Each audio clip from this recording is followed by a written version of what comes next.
Where are you in the dental circle of life? Where are you on earth? Where are you in your dental journey? Such philosophical questions that I'm going to help you answer. My name is Dr. Nacho. I'm here with my good friend, Dr. Todd Fleischman. And oftentimes when I start these interviews, I start with the origin story, but I don't want to start with the origin story. I want to start with where are you now? Where are your feet? A very popular philosophical question. Be where your feet are. That's why I try to put my feet at Alvez as much as possible. But Todd, tell us where are your feet right now. What are you doing as a practice owner? Give us just a right now version of what you're doing. Yeah, hey guys, I am in my office. This is my actual private office in my dental office, which I was just talking to a buddy of mine, one of my closest friends, besides Paul Goodman, and I was just saying how this space is a very safe space for me. I really love my private office, and I have a south view, so I get tons of light, which you're pouring on me right now. And I actually don't mind being in here on an off day. I'm not seeing patients on Fridays. Just go to your happy place, like Happy Gilmore, right? So that's where you are. Happy place is a strong word, but I would say, comfortable place. So share with us, being a practice owner, being a parent, sometimes people think it's all cute Halloween costumes and great pictures on Instagram. They don't see behind the scenes, right, Todd? So You're there today, but it doesn't look like you're doing dentistry. So why are you at your office today? That's weird. No, I'm doing what the, paperwork day, admin day. This is the day. I'm fortunate that the practice is busy, and during the week, I really don't have a ton of time to do, new patient chart notes and comprehensive notes like that, and just still pay my own bills and write my own checks. I think it's important. There's a couple of things I just do as like a small office owner I also take it easy on Friday. I mean, trust, I didn't get in until 10. I had Pilates from 9 to 10. I go for lunch. It's a pretty lackadaisical day. What you're telling us out there in the Oxford is being a practice owner, I can definitely palm a regular Eastern basketball. No one asking questions about this, but this is Daphne's basketball. But during the game, during the week, Monday through Thursday, what you're sharing is there's not a lot of time to even work on your business because you're busy working in it. Is that a fair assessment? Yeah, I mean, I am working in it, and your brother is a wise guy, and he and I talk often about decision fatigue, right? And so during the day, in the midst of our day, which is already blocked out and scheduled out, and I have a lot of things going on, it's hard for me to go from like Showtime dentist Todd to more administrative, thoughtful Todd, and so I try and separate them as much as I can, quite honestly. Being a dentist, it's like being the star of a Broadway play that nobody wants to see or pay for. The opposite of Hamilton, right? Yeah. So Todd, this is where, we have all these people watching and learning, a bird's eye view, inside look at Todd. Tell us something. This is the two parts of dentistry, amazing and annoying. So share with us something amazing, awesome, good that happened this week, and also share with a challenge, an annoyance, a frustration. Yeah, amazing. Let's start there. We had a great team meeting. We had a team meeting Wednesday. You can actually see behind me on this board. I love a good whiteboard. Yeah, I learned from the best, aka Paul Goodman, and so we talked a lot this week about what describes our practice, things we want to be paying attention to, how to step up the game, and so we have some trigger words that sort of we wanted to all focus on and make sure we're on the same page. That was a real win for us this week. The team really gets engaged, and I enjoyed doing that exercise. And then I always just have personal wins with patients. I mean, I had a really lovely patient week. As this practice has grown over the past 10 years, the patients who we didn't see eye to eye on or philosophically were on the same page, they've sort of worked their way out. Yeah. And now when I see most of my patients, they enjoy being here, which is really lovely, right? And so that makes working a lot easier. And so that's definitely a win for the week. That felt that way to me this week, that I saw patients who wanted to be seen, especially during COVID. These are patients who want to be here right now.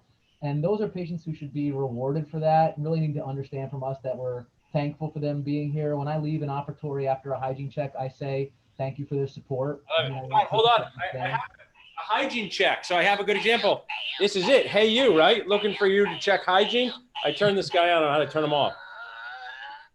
So Todd, I like Shannon. So do you have an off button? I do not have an off. Yeah, thanks. The team wishes I had one. You said something this morning that was so appropriate. You said you were looking forward to this, I think, which is kind of everyone's experience with me doing anything. No, I was kidding. Of course I was looking forward. Let me get this out of the room for a second. But throw that out the window.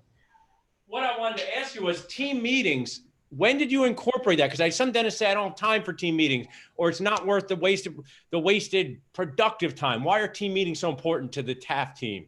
Yeah, those two statements are completely false, first of all. And second of all, I've been implementing it since day one. I was fortunate that my predecessor had great systems in place, which Awesome. set me up for extraordinary success. And then we just have perpetuated that attitude over the past 10 years. So we do a monthly meeting. I know some people do them weekly. I mean, I know some people do them every 2 weeks. We do them monthly. We have a morning huddle, of course, every day, but we do them monthly. And I think there's just nothing more important. It just gives everyone a chance to give feedback. Yeah. Team members can talk about wants and wishes. We can talk about next steps and goals. We can talk about wins like we're doing now, what was annoying, how to manage patient expectations, whatever it may be. And what I'll share, Todd, is I love It all pays that. huge dividends, huge dividends. The annoyances or the drop notches, will, are not always something you control. I'll share one from my life. I was there Tuesday and Wednesday. Both days, our practice management software, our workhorse, Dentrix, was down. When Dentrix goes down, for some reason, you feel like you can't even drill in a tooth when Dentrix is down, even though the two are unrelated. So that was an annoyance that I dealt with. What's a frustration or challenge that you dealt with? Might have been something totally out of your control, within your control. I think our audience would like to hear that. Yeah, I mean, I think it's very common. My practice is just like everybody else's. Late cancellations, schedule changes. I mean, our practice works extraordinarily hard. My team is amazing. I have 3 incredible admin team members who spend half their day doing COVID screenings over the phone, making sure patients are going to be safe when they're here in the practice. And then when we go through all those efforts and patients cancel last minute, or they take a spot that's really a coveted spot right now in the practice, it's frustrating because I will say, even in my practice, it's definitely not as robust as it had been a year ago. And while we're continuing to ramp up slowly over time, and I imagine as vaccines come out and people feel more comfortable, that will help. But every appointment counts now, man. And that's just the reality of what we're doing. And it's not the same climate as it was a year ago. And so it's annoying. It's frustrating when you work very hard and you have your team members work very hard, and they're spending tons of time trying to get people in here safely, and then it's really sort of thought of as an afterthought for patients, or they forget, sleep late.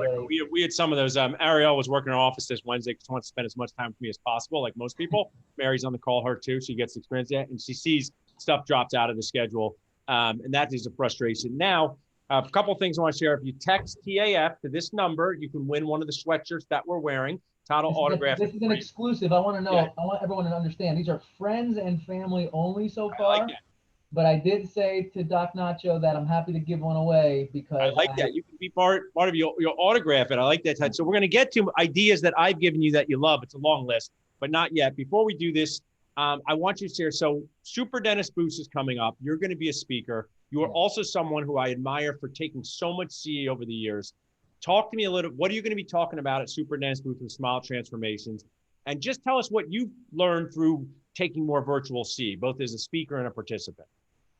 Yeah, I mean, first of all, this opportunity for CE as people get close to licensure requirements is a huge opportunity. I was texting with a close friend yesterday. He's like, anyone know of anything online that's more than like a 2-hour course that can fulfill more requirements? And I was like, hello, like Nachos, you know what I mean? For people watching, if you just text this number, your phone won't blow up. It's going to be 15 plus hours. And in PA, Todd, where we are, you have to take in-person CE for part of your requirements, and there is no in-person CE. But when you watch live from your couch and enter in a code while you're watching live, it counts as in-person CE. So no, we're gonna talk about awesome cases. I mean, you guys know from the stuff I do before, I do all case stuff, right? It's all case presentation, which I like, and it's just showing my thought process as we take on these sort of challenging, either traumatic or cosmetic cases or combinations thereof. And so we're just going to look at a lot of pictures, talk about, workflow, talk about choices, talk about systems. The more I do this stuff, the more it becomes sort of like I'm an automaton, and I just go through the motions that I need to. I lost something right now. Oh, you're showing the case. Yeah. Yeah, I mean, this is a perfect example. I can show Donna. She's amazing. That was one of the best cases I've ever done. I mean, and these are the cases that are coming out of the office now, and I'm getting better and better as I get more and more experience. And so I like to share my journey too, because quite honestly, I'm a very honest practitioner, and the cases that I do now don't look the same as the cases that I did 10 years ago. There's no question about it. And I often worry that when we show these kind of results, people get kind of overwhelmed and And I just want everyone to understand that like it takes time to work toward these results, in my opinion. I'm always more impressed when I see people like Lewis or Miles or people that we know and we're close with that do these extraordinary cases early in their careers. And I'm impressed by it because it took me a lot longer to feel comfortable managing it. I love that, Ton. I talk a lot about your dentist and core, your mind, words, and hands. These cases like this, just what skills do you use out of this to make this happen for a patient? Because I think a lot of times dentists say, if I can just learn to do the prep, but it's more than that, right? So Um, what do the you? prep is the easy, and I can teach people the prep, right? I mean, you can practice the prep. What you can't practice is developing the relationship it takes to have this patient do this treatment, right? At least in my hands, Right. it's one thing when you are referred to a specialist and you're going for a site-specific thing, and I always tell my patients, whether you like the specialist or not, you don't have to be his best friend. I'm your best friend, right? You go to the specialist, you have what you need done, you come back to me, I'll take care of you, right? Nice. But when it's me doing things from start to finish, you have to develop that relationship, which I feel very strongly about. I also don't really love doing this kind of work on patients that I don't have a relationship with, Right. because a lot of things can happen during this time period. They're in weird temporaries. They don't like the way the initial veneers look. I mean, this final picture on Donna, who's a beautiful woman, I tried a full set in first that she sent back. Right. And that's what Lincoln Harris talked about. People don't always see the journey and things go behind the scenes. I've learned from both of you guys how important relationships are. And I'm someone who's big into relationships, but whether it's an implant case, a cosmetic case, an ortho case, developing relationships on people to do high level dentistry. And that's something I did not appreciate as a new dentist myself. I thought, oh, if you just do it, you could do it. But the patient personality profile is important. And just if you like doing it, because you're going to see this patient a lot, and then you're going to see them when they come back for recalls. So I love sharing. So you're going to talk about smile transformations at this booth. I just think it's important that young dentists understand, which is always my favorite people to talk to. I mean, I'm 42 now, so I would still consider myself a youngish dentist, but Yeah. not so much anymore. But younger dentists, what they need to understand is every opportunity you have to interact with a patient counts, right? Like, that's what it comes down to. And the reason Yeah. why I'm doing these cases now is because 10 years ago, I started to talk about them with patients, right? I started to plant seeds. And so it's tough as an associate when you're in certain places and you don't know where you're going to be and you don't have roots down, and I get that. But every conversation does count. As far as what I'm planning on showing, yeah, I can show Donna, I can show Lon that we did over a CE recently, which is an incredible trauma case that you keep promoting, which is beautiful and I'm very proud of. I mean, I'm always open to any suggestions that people want to see. I mean, I would take feedback from your audience That's now. awesome. If you want to What do order, you want me to show you? Todd is a big music fan, so it's like you can request your own Todd song. But that's great. But also one of the things about the boost, and you see people speaking, Jason Smith and Artie Volker, all these people, you can interact. I mean, can I interrupt you for a second? I mean, Sure. these guys, people talk about my ceramic stuff. That's because I work with great ceramics and I do good planning. I've been trained well through Spear and Coyce and my predecessors, and that's great. But you look at someone like Artie, right?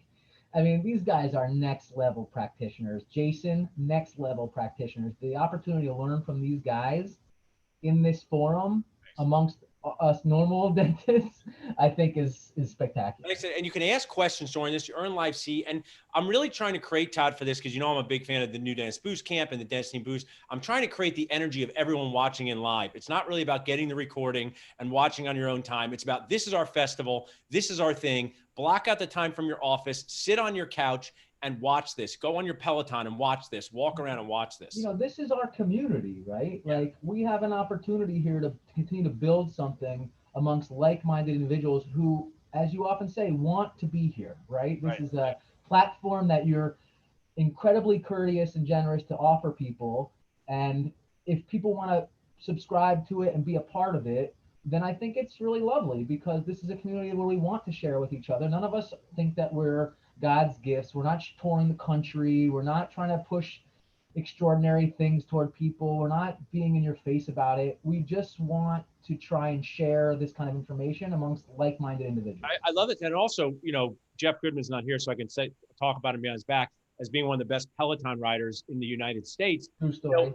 It's nice to go on your Peloton sometimes and just do it and be done, as opposed to traveling to it, parking your car, doing it. I want all of that to come back. But I think what we can learn is this hybrid way of learning, like working on a Peloton in person, live streamed and on demand. And this really is the live class of it with our instructors. So before we move on to the next topic, I just want to remind everyone to get the most Nacho Nuts boost pricing, just text boost to 215-543-6454. Now, but next on my list, have Todd say something nice about me. Sure. Okay. So people have called me annoyingly likable. One of those people, my own wife. So you've known me for 3 years. Reached out to me. What are some of the things that I've helped you kind of get out of your comfort zone to do? And why would other dentists want to do something like that? I mean, let's just go with the most obvious one because you know you're going to mention it anyway because you love to mention it every time we have a text conversation. So my associate, right? Right. That's number one. Good. Your associate. Golgi Kara, I absolutely adore her. She's incredible. And I hate to admit it, but I was fortunate to be introduced to her through you. And so, yeah, I mean, that's something that you can do for people. You're a connector, right? You're a conduit. I love that word. I use conduit a lot, right? And so you're a conduit to care. You're a conduit to education. You're a conduit to people. And so that's one thing you provided me. You know, from the very beginning when we first did some lectures together, you know, and I said, the more Paul annoys you, you'll be less annoyed, right? So yes. that continues to lay true. My annoyance is out of kindness, and it's always I'm glad I did it. And it, you know, I love the Bulgy example is awesome because your life is better now that you do that, and you've gotten out of this comfort zone. A lot better. But then there's also just small wins like the sweatshirts we're wearing. Why is branding important? One of our sponsors, A-Best, I said, Todd, you got to get their stuff. You did it. You're having fun with this branding. It's not about getting new patients, about your team feeling good. So just talk about branding as a dentist and how, you know, even just these sweatshirts you're wearing, what has that done for you and your team? It's so funny because, you know, I've never pushed the marketing a lot. So I do all this sort of like underground guerrilla stuff. And like, I just wanted to make something for my team and for myself and for my friends and for my family because I want to represent us. So I did a TAF team crest, right? This is TAF team and this is the goat that's in Rittenhouse Square. And this is the love symbol that's here in Philadelphia. And this is our smile with the, like you said, I'm a big music fan. This is the Bowie bolt from like Ziggy Stardust. That was sort of inspiration. And so that's a little bit behind the sweatshirt. And then, you know, obviously you do a lot of that branding and I sort of like the idea of it. And, you know, my practice is sort of word of mouth only, but at the same time, interestingly enough, like recently a bunch of specialists in town, they send us things for the holidays and they write, you know, to the TAF team. Well, no one ever said the TAF team before 5 years ago when I started hashtagging, you know, the TAF team, right? And so it's a slow burn. It's like, it's nothing that I really expect is going to have like great momentum necessarily, but I like the idea of just making sure that if you want to represent yourself, everything you do counts, right? For sure. And so when I made a sweatshirt for my friends and family and my coworkers and my team, I wanted it to feel good. I wanted it to look good. I wanted it to be a representative of what, you know, sort of the Fleischman office and Center City Philly Dentist and everything that we are, it counts as. And so it really does trickle down from the beginning, and you have to have a philosophy of care and a philosophy of practice that stays consistent. Yeah. And also, Todd, one of the things, especially pandemic's never been more of a good, it's fun to be part of something fun. It's fun to be part of something, a team. You know, you talk about you never walk alone from your soccer fans. I mean, you know, whether it's Nachos, whether it's your dental office, whether it's something to do, I mean, we have so much division inside of dentistry and outside of dentistry that when you can be part of something fun, these are the things that don't show up on a stat sheet that I wish dentists would just explore more. And I'm glad you have. I mean, I think hold on. I'm even wearing the t-shirt, Todd, underneath, like a real concert. I'm wearing a Nachos underneath. Yeah. So, so we'll wrap up in about 5 or 10 minutes, but I do want a couple more things about me telling everyone kindly, I told you so for you. So it's okay if you get it through Jeff Goodman. You did this thing. I was like, Todd, your patients love what you do. You should share it more. I'm like, you should try this thing that helps people share it online. What is that thing you've tried that you're like, I'm so glad I did that people are reviewing you? Swell? Yeah, Swell. So how many reviews are you up to now? I think I'm pushing 300. And when you started Swell, how many did you have? I mean, I think we both know the Big Bagel, right? So. Yeah. So Todd has used Swell, one of our key resources and sponsors, to share the fun online of what he does. And I always say, I'm not joking. I use Swell for Nachos. Sometimes I read my own reviews when I'm feeling down just to make sure I increase my own morale. So getting those Swells reviews, again, is that a morale boost for you and the team? It is. I will say it very much is. I mean, it's the kind of thing that until you ask your patients, you're not going to know. And of course, they leave feeling good and they say things like, oh, this place is the best. And, you know, I can't imagine going anywhere else or whatever it may be. But then you see them write something that they've obviously taken some thought and time to do. And then you share that with your team, obviously. Like the key is you have to make sure like these aren't getting lost in the in the ether, right? Like if people are putting nice things out there, you have to share them. It takes effort. You have to print them out, put them on your team's desk, like put them in the break room, like show everyone this is what people are thinking. It perpetuates an attitude. It's a lot about this list behind us, right? It's like, what do we offer our patients so that they can write this kind of review on Swell? What's going to make us feel and look different to the experience they've had in the past? And how do we then get that message out there, right? Well, Swell, I mean, I'm obviously a brilliant salesperson and I'm doing your job for you, but Swell does that job, right? It puts it out there so that you can have other people hear and see the work that you're doing without you having to go out and be like, and then I'm the what you should, GOAT. it lets them articulate in a way on their level as opposed to just good job or this is great in the office. They can go home and write it. They often share a team member's name, which makes them feel great and say, oh, the hygienist, the front desk. And that's, I mean, dentistry, you can, you keep your sweating on the outside, you're crying on the inside during your dentistry day. We can sit back and talk about smile transformations and the impact, and that's awesome. But there's a lot of micro annoyances in a daily day. So when you have that, that's great. So we're going to finish up with this game, Todd, I'm going to surprise you with. It's going to be called Same or Better. So I'm going to say someone's name. So I know you like me at like 10 out of 10, but do you like this person the same as me or better? Okay. Everything compared to you? Yeah, compared to me, right? So first name I have here. Better. Joe Latinelli. Better. Okay. So one of the things I do is bring people to you who you will like better than me, and that's hard. But just share through this pandemic. You're a conduit. You're a conduit. We've had a text chain, but what does it mean to have dentists in your phone or in your life that you can go to with questions on it anytime and you know they'll answer them? It's not just having them available, right? You need people to lean on anyway. That's just like, first of all, just talk about mental health to begin with, right?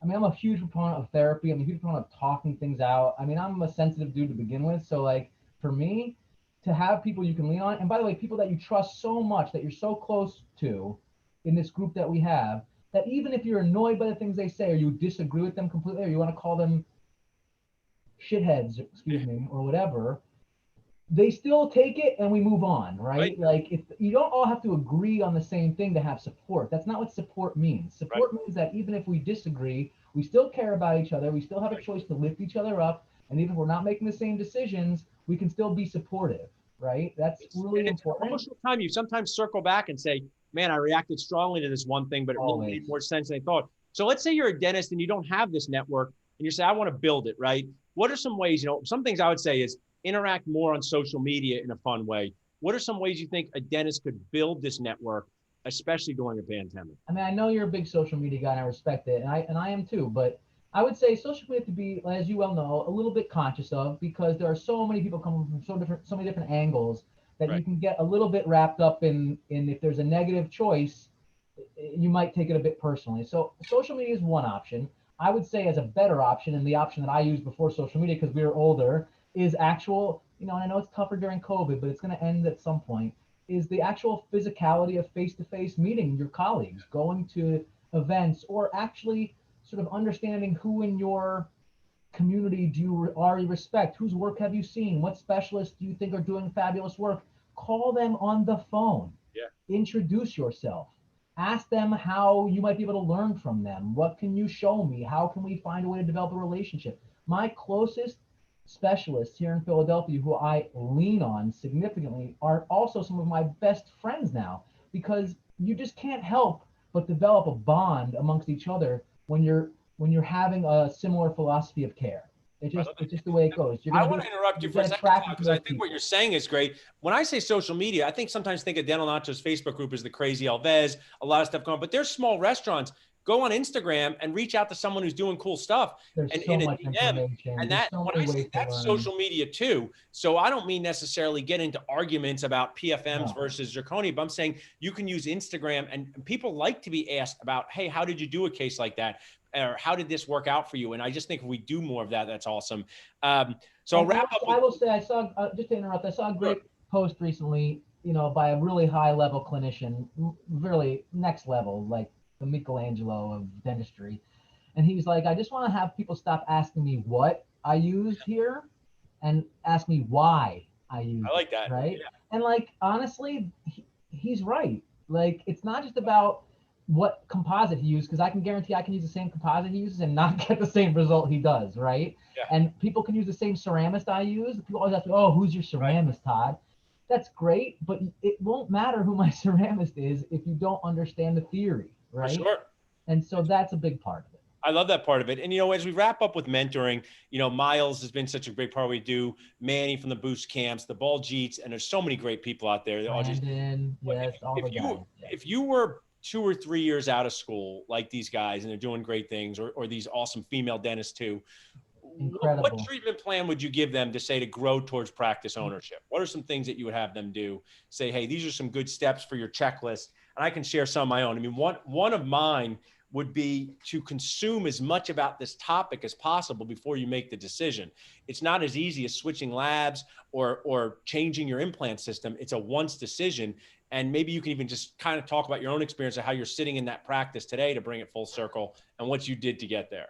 Yeah, it's funny. I was talking about it with my hygienist yesterday. I don't even know how I'm sitting here. Sometimes you forget. Like 10 years ago seems like forever, by the way, and 10 and a half years at this point. And so honestly, you got to be able to jump off the ledge. Like there is going to be some scaries about it. You're never going to be 100% confident. But the key, I would say my key, just speaking personally, is surround yourself with good people. Yeah. I mean, you just can't be cheap about it. There are incredible talents out there, professional women and men and associates who can help lift you up, lift your brand, lift your approach toward care, but you're going to have to pay for it, right? And so that's part of it, is that don't be cheap. Don't try and have everything be as inexpensive as possible to try and save money. The goal is to invest in yourself the best way possible. I really didn't do any management CE before I owned the practice, which was probably a mistake, quite honestly. And if I was a young dentist now who was working his way, him or her way to ownership, I would think about doing some management CE. You can easily do that kind of stuff all over the place and just learn about ways of being a leader. Leadership is a huge part of it. I love that. And you and I are both big fans. You've taken Kois, you've taken Spear, you've invested in yourself, but you also did that GPR. What was that value of doing a GPR from this? Let's finish. Dentists love clinical stuff. The prep design, this. What was that value of that GPR in your clinical life, that 1 year, and why was it so worth it as opposed to just jumping right into private practice? Yeah, so mine was really interesting because I was actually in an AEGD technically. AEGD, same. And the reason why that matters is because I wasn't hospital based, right? I was in a strip mall in South Jersey in what would have been a dental office, like anyone's dental office, right? And the beauty of that year was I was practicing four-handed dentistry, which we didn't do in dental school, right? And you're under the tutelage of attending doctors who are local specialists, typically, a couple of GPs, but local specialists. And so I learned a ton about endo and implantology and all the things that you don't learn in dental school. I also learned how to manage a patient the right way, how to manage a team member the right way, how to start to interact with team members appropriately, right? These are dynamics that will make a huge difference that are based on personality issues, right? And so it's not being a dentist certainly is being a clinician, right? It's being a tradesman. I always joke that dentistry is really just a trade, right? Like at the end of the day, we're fixing things from like a physical perspective, right? It's physics in there, but it's so much more than that trade because we're not plumbers who can go and work by ourselves in a toilet and call it a day, which is hugely important. And wildly successful plumbers, I know plenty of them, but we are people who interact with patients. Right? Well, I would say this is my best talking tip when patients are acting crazy, which is often. If you could drop your mouth off like your car, it'd be easier for both of us. And then they laugh. Because what a brilliant statement. I said to this woman the other day, I said, I can't be like, hey, Jennifer, I'm too tired to work on you right now. Go see if we have the parts. I'm going to go eat lunch. It's all 6 inches away, full contact arts and crafts. And that feeling, if you're not confident in what you're doing clinically, doesn't mean you can't learn. But that's why that's that magical time to enhance those skills in a supportive environment. Young dentists also need to understand they need to communicate to patients so that they can set expectations. I did a number 15 the other day on a friend of mine who's a decent patient. It still felt very challenging to me. I've probably done 1,000 number 15s in my career already. And I specifically set him up ahead of time. I go, this is a very challenging tooth. I'm going to need your help when we're doing it. You only can open so far. How can you expect me to do this work as best as I can with you like this? Yeah, I know, right. I always say, do you not know how words work? Like it's open, like, I say to adults, open like an alligator. I say it to a real adult because You at have least to take control of the scenario, and that's something that young dentists aren't capable of doing because they don't know how, right? Those are things that we could teach them potentially so they could save a lot of heartache. That's true. I love that. Well, we'll wrap up with that, Todd. Hang on, I'll ask a few questions, but to be in the drawing for a sweatshirt, just text TAF to 215-543-6454 with your Who wants sweatshirt. one of these bad boys? Yeah. They're soft like butter. Do not miss out on this boost chance. This is a live thing. There may be no recordings. I may take the recordings, put them right in my pocket. Show up for the course. Block out your schedule. You will not regret blocking out a day of work. You can produce the next day. You're going to see awesome clinicians. We also want interaction. The whole point of this process is to engage each other. Yes. If you see a case that I'm doing, me specifically, quite honestly, I want people to tune in for me. I really want to show people the work that we're doing. Ask a question like real life. Todd's going to be on Zoom, ask a question. So you can take us off Facebook Live. We'll stay on Zoom and answer a few questions, Todd. But thanks so much, Nacho Verse. Join us for Super Dentist Boost. Todd, thanks as always for being you. My pleasure.